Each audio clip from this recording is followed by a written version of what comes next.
The opinions and views expressed in the following program are those of the speakers and the host, and do not necessarily reflect those of Yoakley Scott Corporation and your sports network. Yeah, I've been closer to Jesus before, so can you help me out? Oh, can you help me out? Am I on my own? Am I on my own? But can you help me out? Am I on my own? Am I on my own? Or can you help me out? Can you help me out? I've been scared to look in my soul.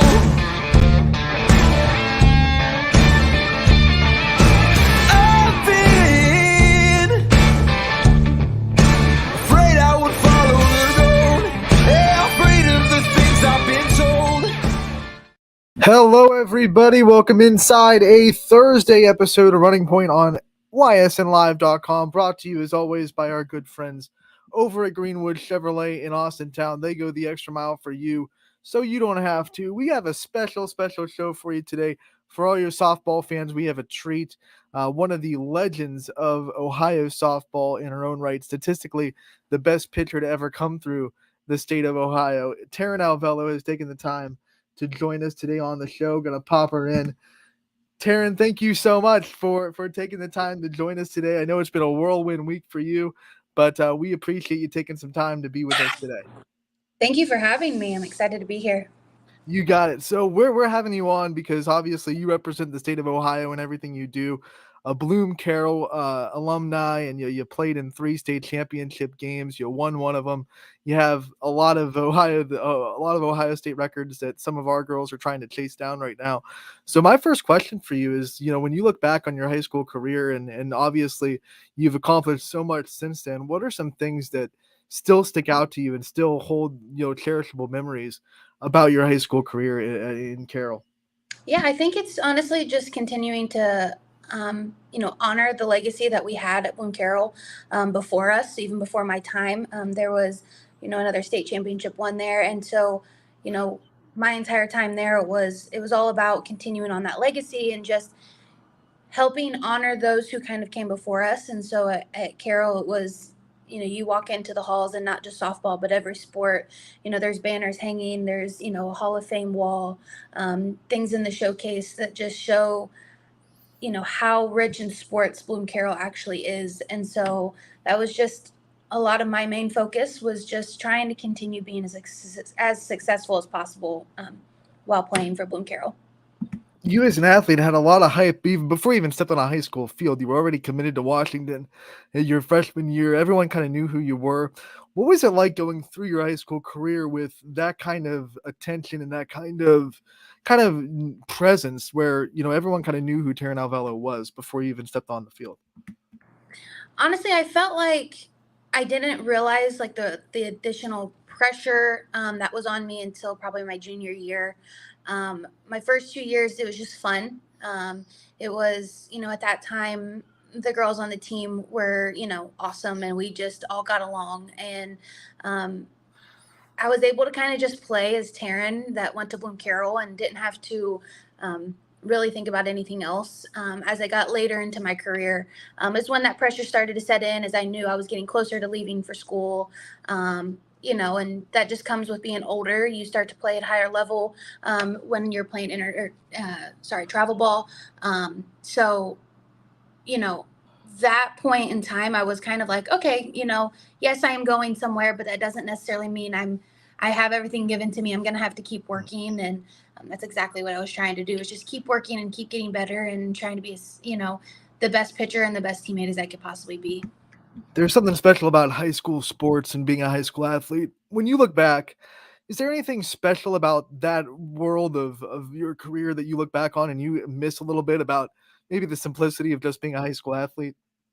Yeah. I definitely feel like my sophomore year when we won the state championship, the community that we had behind us, and knowing that, when we were leaving for those games, it was our whole town was following us, and having a parade for us. And even when we returned back with that trophy, and even the years that we came back as runners up, it was like, we still made it there, and we still made our community proud. And when I try to tell a lot of people now that don't necessarily come from small towns like I did, I was like, there's something to be said coming from a small town.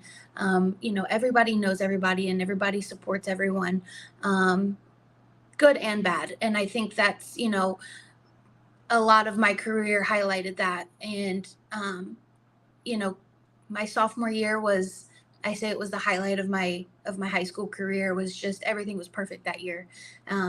And those are the times that I really look back on. We just covered a state championship. You won a state championship. So I'm wondering, a lot of accolades for you, a lot of accomplishments in your career. Where does that state championship rank among all the things that you've been able to do in your softball career? It's definitely up there. I think anytime you win that championship title, it's, you have that sense of pride and that sense of, accomplishment.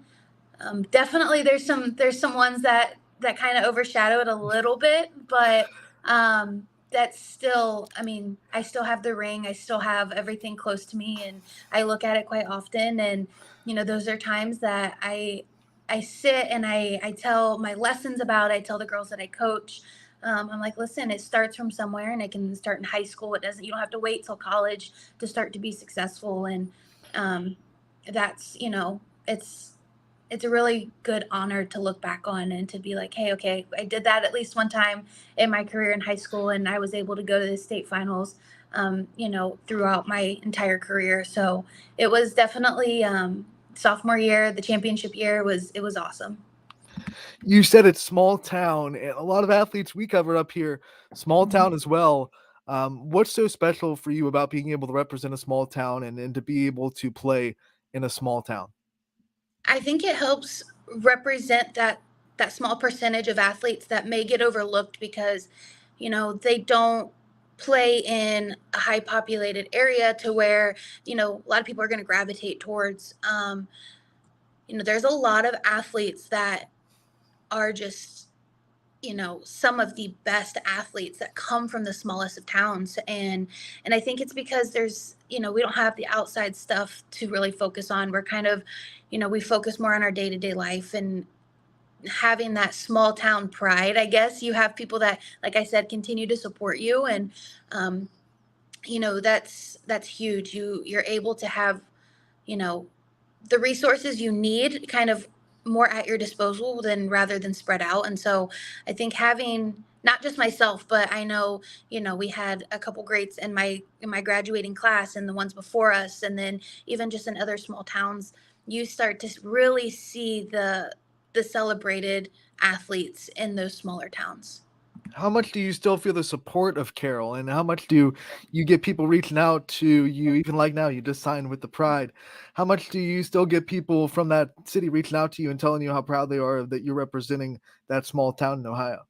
I do get it still. And actually, it's funny because a lot of the kids that were, young when I was there are now playing high school ball. And so, being able to kind of be, something that they're like, okay, we're going to try to get back there. We're going to keep pushing and working to get, back to that state championship level. And so, seeing parents reach out, hey, we watched you when you were at Bloom Carroll, and we've watched you your entire career, thank you for being an inspiration. And I'm like, hey, I just played, and that's all I can say is I really hope your kid just does what they love, and is able to keep playing and doing what they dream of. And so it's really cool to still see I get a couple people here and there that reach out to me, and so it's still a good feeling. I ask a lot of people about their recruitment process. Yours is very unique because you knew Washington was home almost from the jump when you saw them play in the World Series as a little Mhm. girl. So, what was it like going from Washington being a dream to being a tangible goal to then being a reality? What was that process like for you? Oh, it feels like a blur now. It feels like it was so long ago. But it was one of those things that I never really told myself it wasn't a possibility. And maybe I was a little delusional at some point to think that, but I saw them play in 2009. I saw them win that World Series. And then I actually was able to be out in Oklahoma City not even a week or so after. And I've told this story multiple times on ESPN and other things, that I still have the dirt from the 2009 World Series game that they had won with the purple and gold confetti in it. And, that sat on my shelf for years. And I was like, not using it as a keepsake. It was more of like a reminder, like, hey, you're going to have your own set of dirt one day. I got really close, fell a little short, but still got to play on that stage. And, through my entire career, I just kept telling myself it's a possibility and it's going to happen, and I want it to happen. And I think that just speaks on work ethic and kind of just realizing that there's sacrifices that need to be made along the way in order to achieve those goals, and being okay with those sacrifices. But definitely, my road wasn't easy to get there, especially my last couple years, but it was extremely worth it. And I wouldn't change a single thing about how my life has developed over the course of the last 10 years, I guess you could say, probably a little bit more. So, yeah, it's a good feeling. I like that you point out that it wasn't easy, because I think a lot of people probably see committing as a freshman and knowing where you're going as, oh, that's easy. I mean, she had it locked down. What were some of the adversities that you faced throughout this process, throughout trying to get there, throughout the high school career that you had to get past? And then how did you get past those adversities? Yeah. I think when you start to play at that level and you're doing a lot of, travel ball stuff, and you're trying to do a lot of lessons, and, that comes with, hey, maybe I can't go to the school dance, or maybe I can't go hang out with friends, or I can't go to that football game, or, there's a lot of little things that you miss out on. And in the moment, it feels like the world's biggest deal. It feels like, oh, my friends are going and they're going to, they're not going to be happy that I'm missing. And that's something a lot of kids struggle with. And it's something I did struggle with too, but it was just kind of like a continuous reminder. And then, my senior year wasn't the best of the years. So dealing with that adversity that happened my senior year made me a really, a different person. It really, made me mentally tough. It made me know kind of what's important in my life, and making sure every day I'm doing the right things and being where my feet are, and just continuously, you know, going and choosing the right thing to do. It's very easy to get caught up in, the people around you, and in little things that don't really matter in that moment, for the big picture. And so just understanding and sacrificing in the now sometimes can help you in the long run. Recruiting is a lot different now than it was for you. Kids can't commit until junior year. They have a Yeah. lot more time to think about it, mull it over. When you're talking to kids that are going through that, whether you're giving them coaching lessons or whatever it may be, what kind of advice do you give them about going through the recruitment process and trying to pick a spot to go? Stay patient. And I think also is, and it's weird for me to say because I did play at a big school, but I feel like now more than ever, with social media and with, you know, softball being as prominent as it is on TV nowadays, and the game continuing to grow, a lot of girls that I've seen now as a coach are, they put a lot of their worth into the game, and they make it to where, they feel that they're only valued for the school that they go to and the ranking of that school. And I constantly am reminding people that, hey, like, the big school isn't always a fit for everybody. And you have to also understand that even if you go to any division, any level, you're still playing the sport you love, and you're getting your education paid for no matter what level you play at. And a lot of girls that I work with struggle with that, the identity crisis as they're going through their recruiting process of like, oh man, I really want to go to the Washingtons, the UCLAs, the Alabamas, the Oklahomas. And it's kind of being like, okay, you do have to realize that there's only like 2% of the softball players that leave and graduate high school that actually go to those level of universities. And so it's like, okay, if that's not a reality for you, maybe that be, too far away from home, or the level that you're at, or, how much time you're willing to put into your sport and the practice and the preparation that you have to get. It's like, hey, like, are you going to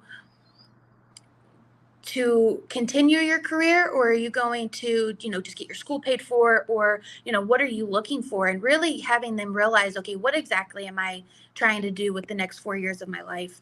And them realizing that, no, hey, I do want to be close to home, and I do want to be able to have a little bit of a social life outside of softball, or maybe no, softball is all for me and I want to be able to play at the highest level possible. And just helping them navigate through that, I think, as a mentor and as a coach, that's the only thing that we can really do, is to keep navigating young girls to just be their authentic self, and to, really make decisions that suit their life, and, what they truly want out of it. Our sport is growing and the pro world is growing, but it's still at a level to where it's like you can't hang your hat completely on softball just yet. We're getting there, we're moving in the right direction, but you also need to prepare your life for what you're going to do outside of softball.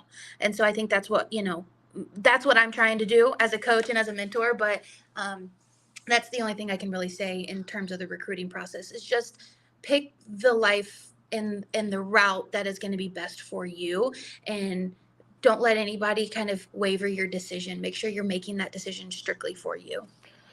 I can't let you go without talking about your pro career. Obviously, you just signed with the USSSA Pride. You're in Austin, Texas right now for the WPF opening day tonight. What does it mean to you to be able to continue your career? And what does it also mean to you to be able to be a part of a generation that is paving the way for younger girls to be able to have that dream of playing professional softball after they're done in college? It's honestly one of the highest honors that I can say. I used to sit in the Firestone Stadium and watch the Akron Racers play as a kid, and I used to tell my dad, "Hey, I'm going to be here one day." And sadly, the Akron Racers are no longer part of the pro world. But being able to, you know, get drafted out of my senior year and to go and play my rookie year and win the Coles Cup with the Pride, and then play in Athletes Unlimited, and then now being back in the WPF and help starting the last year, really have this league take off, and being in this new WPF league and helping kind of create the new platform for what young girls that are just now going through 10 and 12U ball and just getting their careers started, having them have something to really look forward to when they're older is it gives me chills to think about, and to know that at one point I was that little girl, and the game is so much different now. What we're doing, and the path that's being paved is amazing. Taryn, I appreciate your time coming on with us to talk about your career in Ohio, your career now. You're making the whole state of Ohio proud, not just the little town of Carroll. We're all proud to call you an Ohioan. Thank you so much for being just an impact on our sport that we love, and we wish you the best of luck in the WPF tonight and the rest of the season. And we can't wait to talk to you real soon. Thank you again.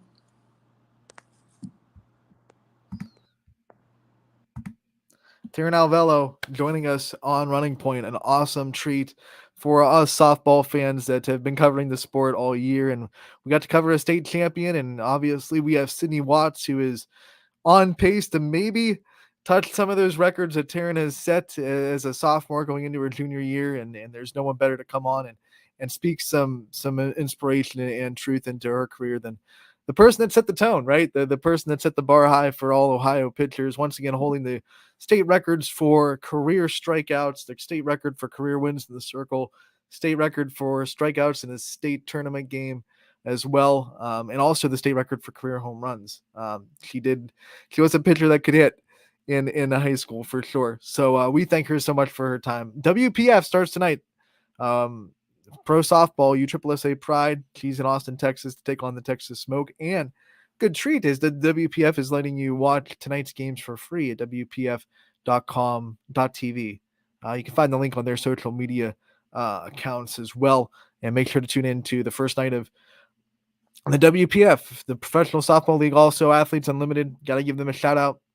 They've been killing it the last couple of years, and they're on tonight as well. So once again, we are so thankful for Taryn for taking the time to join us today and giving us some insight into what it was like playing high school softball at that level, and being that level of an athlete and having that kind of weight on the shoulders and obviously attention. And we're seeing a couple of our athletes at YSN deal with the same thing. So it was awesome to hear her talk about that. We are going to take a break. When we come back, we are going to play our pre-recorded interview with McKenna Duran from Lakeview Soccer, also a part of the Soccer Vision Academy club team that is going into the Nationals in Denver, Colorado next month. So we're going to take a break. When we come back, we'll have that pre-recorded interview to play for you guys on Running Point, brought to you by Greenwood Chevrolet in Austintown. Back in a bit.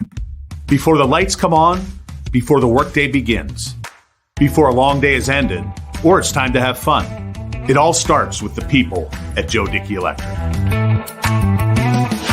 From replacing a light fixture in your home to building a substation for your business, no job is too big or too small. The people of Joe Dickey Electric power them all.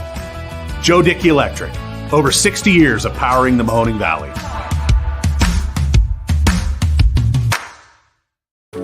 Why choose local? Because you live here, work here, learn here, relax here, and celebrate here. 21 WFMJ is our Valley's only locally owned TV station, and our focus is local. Other TV stations don't have that same focus, as their owners are somewhere else. But 21 WFMJ is rooted in the Valley. Local people making decisions that affect your life, right here where you live. You're looking to your future, preparing for your goals, and they're closer than you think. Because here, success is part of the plan. It's a place where academic and social opportunities are meant to prepare you for life, not just the next 4 years. You'll be equipped to face new challenges and turn hard work into a career. You're ready for your success to take root. And here's where it starts. We are Youngstown State University, and proud. Hi, this is Tommy Clem, owner of WRS Insurance Solutions. WRS Insurance Solutions is a local independent agency that specializes in life, Medicare, long-term care, and disability products. Call us at 330-953-3722 or visit us at wrsinsuranceSolutions.com to learn more. Good luck to all the student athletes in the Valley. Welcome back to Running Point on ysnlive.com. As always, brought to you by Greenwood Chevrolet in Austintown. They go the extra mile for you. We try to do the same here on this show every single day, and we thank them for their constant support of everything that we're able to do. We had a special guest join us early on the show, in Taryn Alvello, the Ohio native that played at Bloom Carroll for softball, won a state championship, holds a bunch of state records in softball, now playing professionally with the USSSA Pride. So we thank her for her time again, and we transition from softball to soccer. We have a pre-recorded interview for you from McKenna Duran, who plays at Lakeview going into her sophomore season with the Bulldogs, but also a member of the Soccer Vision Academy at 15U club team that has punched their ticket to Denver, Colorado in the next month or so to compete for the U.S. Club Nationals. And we're so proud of that team. They have a roster that is nothing but YSN teams on it, and we wanted to shine a light on them. So we already talked to Greg Mitchell, their head coach. You already heard from Annabelle Humphrey, one of their other players from Lakeview, and now you're going to hear from McKenna Duran, also from Lakeview High School Soccer, and from Soccer Vision Academy. So here's the interview with her for you on Running Point. Anthony Hartwig here with another player profile on the soccer field, and we have a very special guest with us today. It is McKenna Duran from Lakeview High School. You'll see her in the fall, but also Soccer Vision Academy is why we have her on here today. They are going to the U.S. Soccer Club Nationals in Denver, Colorado. McKenna, thank you so much for taking the time to join us today. Hi. One of the things I want to ask, first of all, is this: how special is it to you that this club team, I know they've gotten to regionals a couple times, but the first time that they're getting into Denver, Colorado, into the U.S. Nationals, I mean, how cool is it for you to go through all this and to be able to celebrate this moment with all your teammates? It's really special because we've been working for this for the longest time, and just all the losses and wins that we had to do to get up to this point, it's so amazing to get to this point and be able to go. One of the things that is so cool, I mean, when your coach was reading down your roster, I mean, everyone on this team is young. It's a 15U team. Yeah. The oldest players are going into their sophomore year. You have some players that are going into their freshman year now. But you've already played in so many big moments, whether it's at Lakeview going into a deep tournament run or now in this club team playing in regionals and playing in the state cup. What's it like to go through all these kind of big moments, high stress games, and to be able to see yourself and your teammates kind of shine brightly on the big stage? It's definitely stressful, like getting through it, but once you're like started throughout the game, it always takes us like 10 minutes to get like into the game, but it's all how far we come throughout the whole entire game. Have you gotten, I want to say, used to the big moments by now? I mean, does any of do the games still make you nervous, or are you someone that have gotten kind of used to the high stress situations? The games definitely do make me nervous before, and I feel like it also takes me a lot of time to like get into it and get used to the game. But once the game starts going, I'm fine and I'm ready to compete. What made you more nervous? Were it the big regional tournament games in the high school season that you played in, or was it the like the regionals or the state cup games and the travel and the club soccer games you played in? Which ones were more high stress for you? It definitely evens out, but I feel like for SVA, definitely the finals to get to this point, it was really stressful, but it really does even out. For high school, I was also really stressed before the games. How much has club and these games that you've played in, these high level games and the competition you have to play in and play with, how much does that prepare you for high school and what you see in your high school season and in the area and in the region as well? It prepares me a lot for high school because there's like such great teams around our whole entire country that we play. And I feel like how good they are, and then we play them, it just really prepares me for high school because it's fast and they have all these skills. And going into high school, you're just ready and ready for the older people and younger people that also play. Even off if they don't play, there's still a lot of people that are really good, and it really prepares me. How confident does a run like this make you heading into the high school season as an underclassman, but still a leader of that soccer team? How confident in your abilities does it make you to have a run like this before high school season even starts? I feel confident going into this because I feel like playing these teams that are so good are going to really prepare me for like going into high school and all these other teams that are good. And also for our team, it's going to prepare them for there's like freshmen that are going into high school, and this is just going to help them get ready and be prepared. I like that you bring up the freshmen that are going into high school. What kind of advice did you give to them? Obviously, you've been there before as well. So what kind of advice did you give to the players on your team that are going into their freshman year of high school?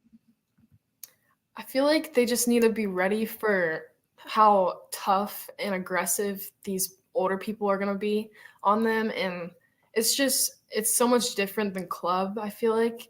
And I just feel like they just need the advice to be mentally and physically prepared for it. Let's talk about your soccer journey. Obviously, to put as much time into the sport as you do, you got to love the sport. You got to love what you're doing. So, when did you start soccer and when did you kind of start to see yourself falling in love with the sport? I started playing like soccer at the age of 3, and I did rec until I was about 6 years old. And my neighbor, actually, Ava Yanucci, she played SBA, and that's how I found SBA. I fell in love with it really at the age of 6, and that's where I found SBA, and I joined it. And ever since that, I've loved playing. Was there a moment in this journey where you realized, okay, like this is something that not only that I enjoy doing, but I'm really good at it and I can really like put my time and effort into trying to be a very good high level soccer player that obviously you've turned into? Well, we have a lot of opportunities to get to like all these things, and especially 2 years ago, we got to go to regionals in Chicago, and that's where I noticed like I'm good enough, and our team is good enough to like do these things, and I feel like I'm just ready and prepared for the more challenging things in soccer. One of the things I want to ask you about, the middle school age that you were in playing soccer, getting ready for your high school team, unlike a lot of other sports like football and volleyball, basketball, insert sport there, not really a middle school soccer program yet in most of these schools. What was it like to just have the club, and that's the only thing that's really you're using to prepare you for stepping onto the field as a freshman at Lakeview? I feel like it was definitely different. Like club is it's not that much different than high school, but it was just weird to not be able to like play against the other people outside of club. I feel like if I got the opportunity to play in middle school, like with the other high schooler, like going into high school people, I feel like that would have been a good asset for us, and it would have been like good to go into high school for. One of the things that I always imagined is different is like when you're a middle school basketball player, let's say, you're playing against all these other teams. So when they become freshmen and you become freshmen with them and schools across the area, you still know what you're getting into with them. Like, you know, the schools in front of you, you know what they're about. But with soccer, and I don't know how many players that you've played against in seventh and eighth grade that were also playing on other area teams. When you got into a freshman and you started playing the teams like maybe the South Ranges, the Polands, the Niles, insert team there. What was it like to kind of try to scout them, get to know them, get a feel for what they like to do and things like that? I feel like it was easier to do this because there's so many like people around my area that are joining, and I feel like just watching them at practice and stuff, I feel like it was easier to like get a hand of what they have to bring. Your team is full of just local talent. It's all YSN teams that are represented on your roster. What's it like to look around your team and see that, this club team doesn't have to pull from outside the area to be good, and the soccer level of this area is getting so high? What's that like for you just as a player and as a fan of soccer to see so many programs have high talent players coming through it? It's really amazing how many people around my area are like so good at soccer, and the way that we just have like local people that are able to play, it's just amazing because there's other like clubs that have to pull people from all around the place, and I feel like the way that we have people around us that are coming to play with us and are so good, it's just amazing. I asked Annabelle about playing with all these players that you're probably going to be playing against in the high school season, whether they be in the NE8 or outside of your conference. What's that like to play against teammates? It's definitely challenging playing against them because obviously they're really good at soccer and they know some skills that you can do and they've been through everything with you. But it's also fun because it's like your teammates playing against you, but they're also not your teammates off club. So it's fun and like very challenging for you. Any friendly jabs that go across when you're playing against a teammate? Any like friendly trash talk or anything like that? That's like, hey, we're gonna beat you this time around, or anything like that that goes on between you and your teammates when it's high school season? Yeah, we're definitely more aggressive against each other because we want to win and like it's more competitive, but we're always friendly to each other and it's always a good competition and we're always ready to compete against each other. But I also asked Annabelle this. You do have her on the team, and you are able to play so much soccer with her at Lakeview and in club. What's it like to build obviously such a strong bond with her and to be able to play so much soccer with one of your teammates? Well, I really enjoy playing soccer with Annabelle, and just being able to have the opportunity to also play club with her is really amazing because she's one of my best friends, and I don't know, I just love playing with her. It's a good opportunity for us to get better together. Who are some of your role models that you have in life? People that maybe if there's a low point or you're having a bad day, you can always go to for inspiration or to give yourself a little lift up. Well, definitely Annabelle because she is always there to make me happy and make me laugh because she's always been there for me, but she's always like giving me something to laugh about. And yeah. Let's get to know you a little bit off the field. Do you have any superstitions or routines that you have on a game day or getting ready for a game that you try to keep that routine? And if you don't, you feel like you're going to be off that day? I definitely do some things. I like to eat healthier like the day before and the day of, and I drink a lot of water before, so then I can always like be prepared and hydrated. But I always have some type of energy drink with me, and I'm always like ready. I always have to drink those. It's just Now, when I talk to athletes, there are usually the two different kinds of people that get themselves in the right mindset. There are the people that like the silence and just kind of getting their meditation on, and the people that like the music and like to really amp themselves up. Which one side of the fence are you? Do you like the tunes in to get yourself really hyped up, or are you someone that likes to have the kind of empty mindset and the silence to get yourself meditated?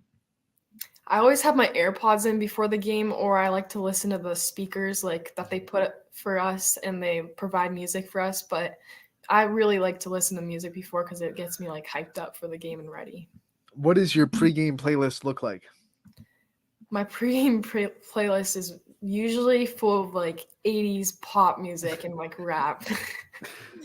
Does your pregame playlist, is it different than your like normal music that you'd listen to while you're sitting around the house or while you're maybe doing homework or whatever, or is it like just all the stuff you like anyway? I feel like it's a little bit different, but I also like throw in some of the same things that I listen to because usually I like the upbeat stuff, but not really. It's not really that different. Obviously, soccer is going to take up some time on your summer vacation, but what else are you looking forward to in the next 3 months? No school to have to worry about, and you're able to kind of do some things that you probably wouldn't be able to do during the school year. So what are some of your favorite things about summer vacation? Some of my favorite things that I really enjoy is being with my friends and being able to like go to the pool and stuff. I really like to just get out of the house and do stuff. What's your favorite way to celebrate a big win after on the soccer field? What's your favorite way to celebrate? I really like to like hype up my teammates after, and I like to congratulate everyone and also congratulate the other team, as well as like being all happy. You also have to always like think about the other team and what they're feeling. We had a long talk about this on Ysn today, the sportsmanship. I like that you brought that up. Who are some people that really instilled that mindset into you to respect your opponent, and like you said, to be happy that you won, but also make sure that you're shaking hands and doing the right thing towards your opponents? Who are some people that really instilled that into you? There's definitely one person that like really put this into me, and it's my coach Greg. He always makes sure that the other team is always like getting the same thing. Like he says, like what you want is what the other team also probably wants. Like you have to think about their feelings too. And yeah, he's just always there and telling us what to do. I want to ask a little bit more about Coach Mitchell as well, because obviously we just talked to him about a half an hour ago, and he just oozed about how happy he is about you guys being in this moment and how much he loves seeing you guys succeed. From your perspective, what's it been like to be coached by him and to have him teach you so much, not just about soccer, but I'm sure he's taught you a lot about yourself as well? He's amazing. He's an amazing coach, and I've just loved getting coached by him since I was 6 years old, really. He's taught me so many skills, and he's made my mindset so much better about on and off the field, and he's taught me a lot of things, and it prepared me for high school a lot. All right, McKenna, before we let you go, I want to give you the chance to kind of give shout outs to people that are in your corner and support you, and the people that you wouldn't be where you are in life without. So I want to give you the time to kind of give them their flowers and shine the light on those people in your life. There's definitely two certain people that I want to shout out, and it's my mom and my dad, because they've helped me so much through all of this, and they've like taken me to all of these things, and they've taken me across all these states to get me to this point, and they've just helped me so much through all of this. All right, McKenna, thank you so much for taking the time to join us tonight. We are so happy that you're having so much success in the club season. Congratulations on making it to nationals, and we can't wait to see you back in Lakeview this fall for more high school soccer coverage, and talk to you again real soon. Thank you.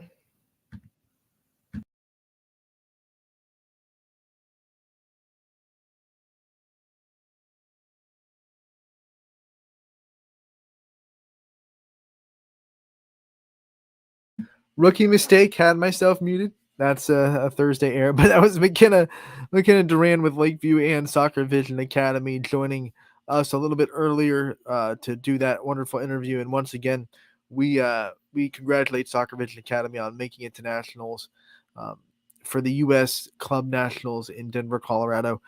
Can't wait to see how they do a little bit later on in the summer, and obviously we can't wait to see all those players come on to the high school soccer field and make us all proud and make their communities proud. Our soccer coverage grew a lot last season, and we hope it grows even more this season as well.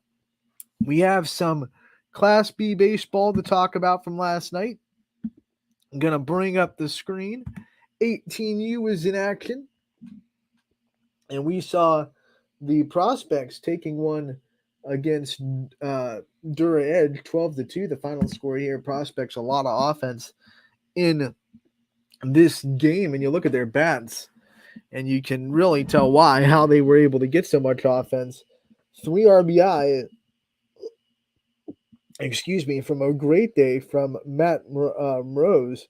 3 for 3 with 3 RBIs and a run scored. That's a perfect day at the plate for him. Robert Gamino was also perfect. 2 for 2, 2 walks, 2 runs scored, and 1 RBI. Just an RBI short of that scoreboard Yahtzee that we like to look for here at YSN. He'll take the 4 of a kind, though.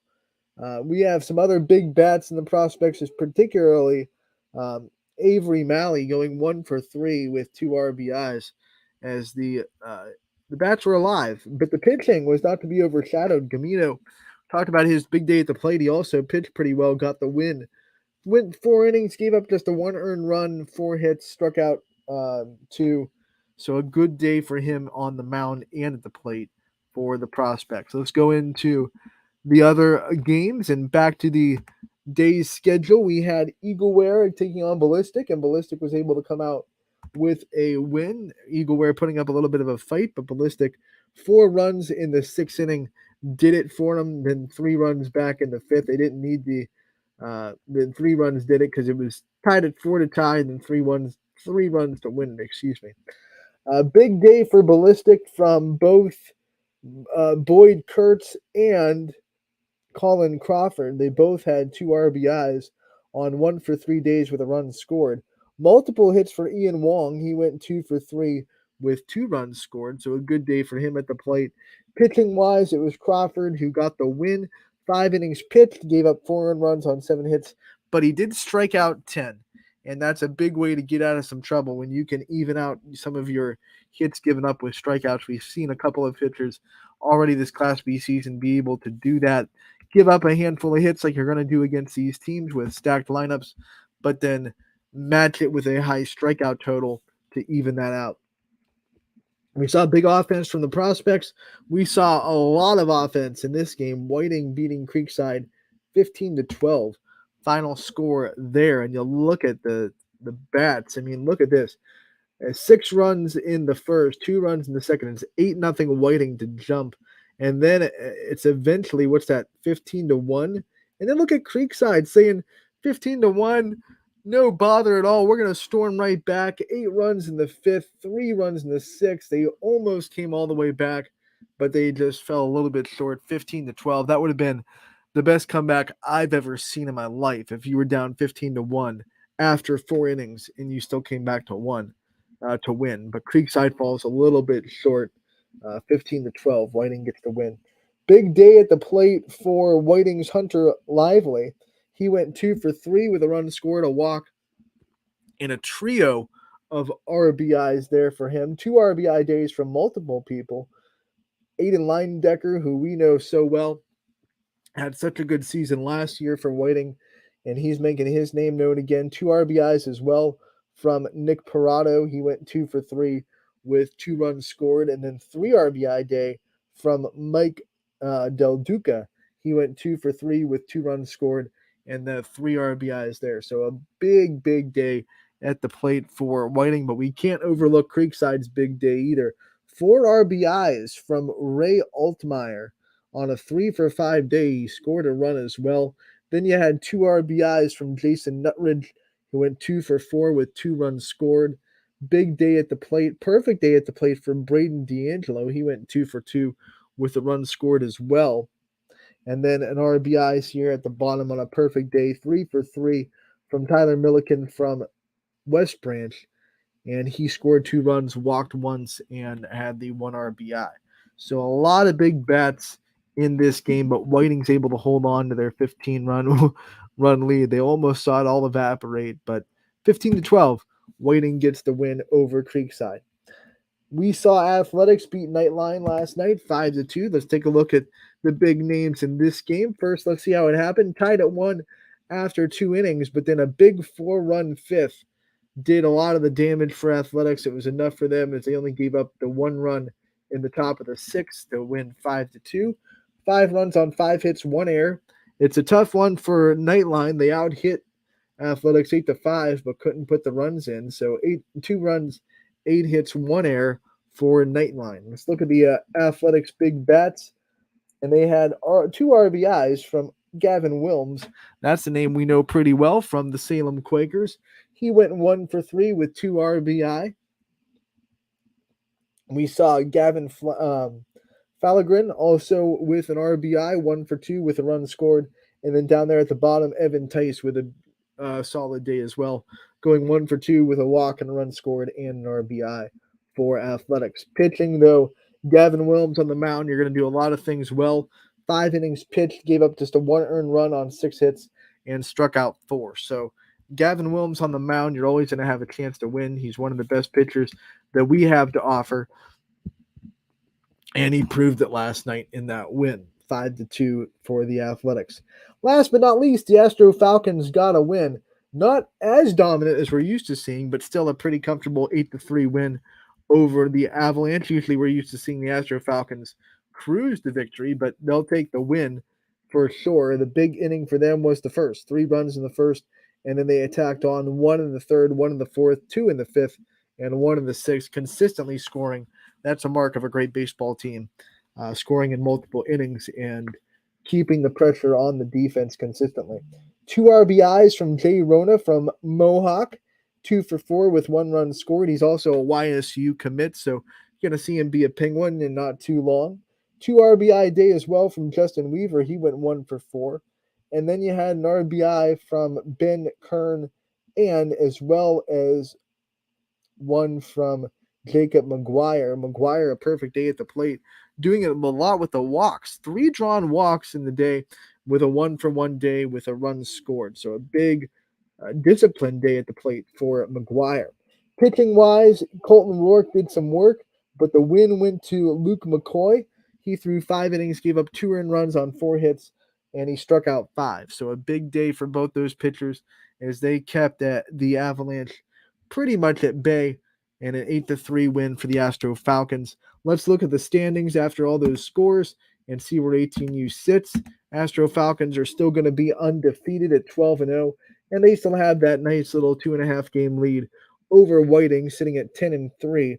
Ballistic 9-3. Remember, they lost a game to Rain, so they're 1 game behind everybody else, but they're still sitting there with 3 losses. Then behind them, it's a big drop-off as the Athletics 7-6, Prospect 6-7, Nightline 4-7, Creekside 4-8, Avalanche 4-9, Dirt Edge 3-9, and then Eagleware comes in at 2-11.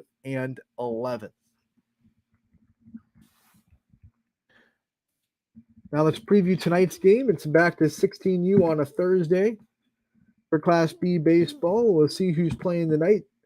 And it is going to be Creekside Fitness versus Nightline on Scene 3 to kick off the night at 5:30. And then you're going to have Whiting against the Prospects at 5:45. And then last but not least, in that early slate, Avalanche will be taking on Ballistic on Scene 2. Then on Scene 3 for Game 2 of the night on that field, Astro Falcons against Dura Edge. And the nightcap on Scene 1 is going to be Eagleware against the Athletics. Quick look at the standings before the games happen. In 16U, it's Astro Falcons and Avalanche and Creekside Fitness still all tied at the top at 9-3. Whiting 2 games back at 7-5. And then the Athletics sitting 3 games back at 6-6, tied with the Prospects with a 6-6 record. 2 teams tied with 5-7 as Nightline and Dura Edge come in there. And then 2 teams tied at 2-10, with Ballistic and Eagleware rounding out the 16U lineup. That's what to look forward to tonight. All the games can be found on ysnlive.com. Let's get a look on who the announcers are going to be for tonight at Scene Park. Real quick, I got to get up the right spreadsheet. Let's see. Today is Thursday. We're going to have Noah Ricks on Scene 3. Matt Marr will be on Scene 2. And then Bob Zaney is going to be on Scene 1. So those are your announcers tonight for Class B baseball. All for free at ysnlive.com/live. Make sure to check it all out. Reminder that we'll also have the Battle for the Range softball games at South Range. I believe it's 8U and 10U. DJ Yoakley will be on the call for those as well tonight, so make sure to check in on that to see the future of South Range softball from South Range Softball Complex. And that'll be on as well, ysnlive.com/live, where you find all of our games. Before I get out of here, I do have some time. I want to quickly recognize the postseason award winners that we have already announced. We'll start with Coaches of the Year. Congratulations to Cam Carson from Lakeview. This one was a no-brainer. The year that Lakeview baseball had was by far so impressive, and Cam Carson is a big reason why. So him getting Coach of the Year was almost unanimous in our discussions in the YSN executive staff. That was lock, stock, and barrel. Softball side of things, there were a lot of teams to consider, a lot of successful seasons, of course, and a lot of coaches that had a lot to do with it. You look at Coach Kernan coming into his first year at Canfield, taking them to state. You look at Jeff DeRose and kind of the consistency that he's had with his program. They were definitely in the mix, but at the end of the day, could not ignore a state championship. You win a state championship, you do it the right way, you do everything the right way, you go undefeated. Hard to ignore that as Coach of the Year. So Steve Ward is our 2023 Coach of the Year, and I believe that is his second consecutive Coach of the Year win. I think he won it last year as well for us. So 2 years in a row, Coach Steve Ward has won the YSN Coach of the Year. Congratulations on him and the Falcons for all their success. They weren't done, though, because we gave out Team of the Year as well this morning. And the Team of the Year in softball, Austintown Fitch. Once again, a lot of great teams with a lot of great success that we loved watching all season. But at the end of the day, you could not argue with a state championship right there. And you couldn't give it to anyone else other than the team that went undefeated and won a state title. So congratulations to Austintown Fitch there. For baseball Team of the Year also was a highly contested conversation. We had a couple of teams that went deep in the tournament, a couple of teams that had really impressive win-loss records. Obviously, Louisville won our power rankings at number 1 with their strength of schedule. But at the end of the day, we decided that getting to the regional final the way they did and the way they played all season long, we wanted to give it to Warren JFK, and we did. Warren JFK is your baseball Team of the Year. This morning, we also gave out our Freshman of the Year, and both softball and baseball freshmen were so good that we had to split. So for baseball, we went with Braden Songer from Hubbard, who led that team in a lot of different categories, stepped in as a freshman and did a lot of great things. We asked some coaches around the area even, what their opinion was on Freshman of the Year, and they all said Braden Songer. He was highly respected by area coaches, and he gets the nod there. And then our first Ashtabula County postseason award winner in Anthony Severino, who put up ridiculous numbers as well from Ashtabula St. John. He gets the co-freshman of the year. So congratulations to those two on those great awards. We couldn't tell you how proud we are of your freshman year and how excited we are to see you continue. And then softball, again, just like baseball, it was a very contested conversation. So many really good freshmen to choose from. But one of the things that tipped the scales, especially towards Anna A., was the tournament success that she had, having 5 home runs in the state tournament. You can't argue with that. To be able to step up as a freshman and do that is incredible. And then Jenna Treveri obviously gets it from Canfield, leading the team in batting average That's hard to do in a Canfield lineup that is so stacked with on-base percentage and average. Not stacked with home runs, but definitely stacked with players that know how to get on base and know how to get hits and their high averages. So a lot of high averages on that Canfield team, but Jenna Treveri led them with a 466. So we kind of tipped the scales a little bit for leading your team in batting average.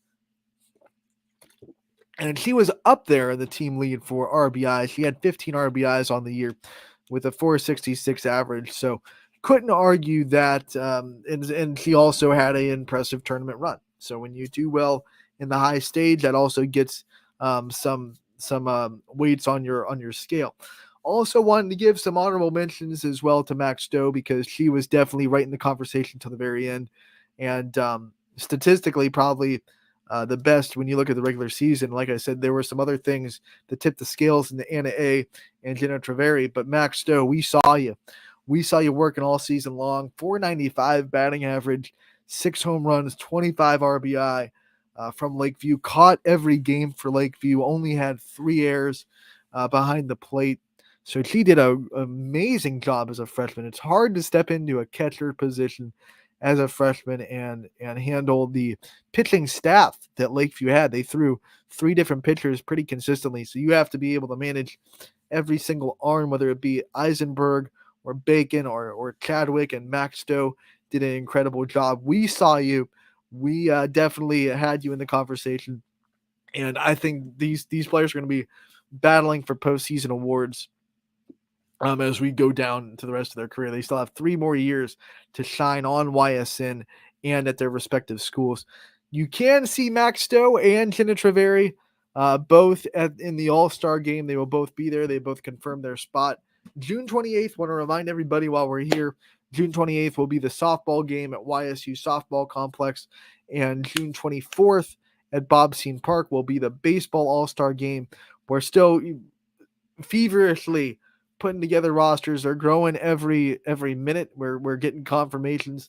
We actually got a confirmation earlier in the show, so we're getting confirmations where we're building a roster. We should have one out hopefully next week, and then we'll go from there. And we can't wait to see everybody down in the All-Star game. The proceeds will go to FCA this year, and I know DJ spoke on in the Power Hour how proud we are to be partnering with FCA and how much they've meant to us. I've already talked about my involvement with FCA as a high school student at South Range. I was a part of their FCA. At that time, there weren't a lot of area schools that had a organized FCA every week.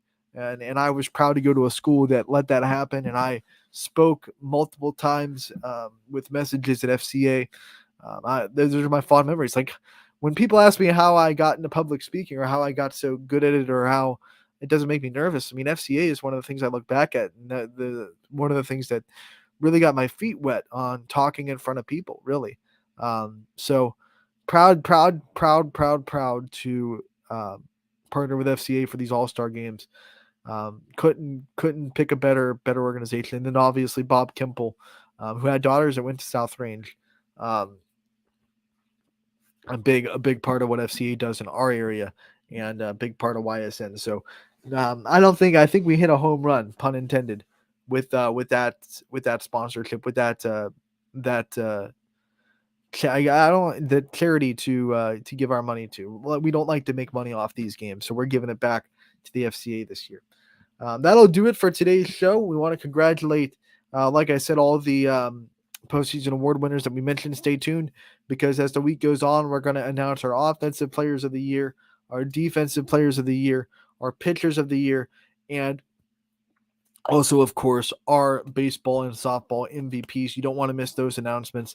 And then we'll also, in the same graphic template, with those baseball cards, it is so awesome, we're going to be announcing our all-star roster soon as well. So make sure to stay tuned to our social media accounts throughout the rest of the week and into next week, because we're going to have a lot of things posting quick. If it's anything like the basketball graphics, they're going to come at a high rate. Boom, boom, boom, boom, boom. So you don't want to miss any of that. Stay tuned to our social media accounts. Last thing I want to say, I want to thank Taryn Alvello for taking the time to join us today and talking about her career in the state of Ohio. And now for the USSSA Pride, we were rocking it today for her, and obviously she's going to be starting in the WPF tonight, the Professional Softball League in Austin, Texas, with the Texas Smoke. So we thank her for taking her time to talk with us. We thank McKenna Duran for talking with us, as well as the other members of the Soccer Vision Academy that took their time. And we thank you guys for tuning in to the show. Want to remind everybody that there will be no show tomorrow. I will be on the road with the Steel Valley Storm as we head to Sheer Madness in North Ridgeville. So no show tomorrow, but we will be back on Monday from 1 to 2 on Running Point, brought to you by Greenwood Chevrolet.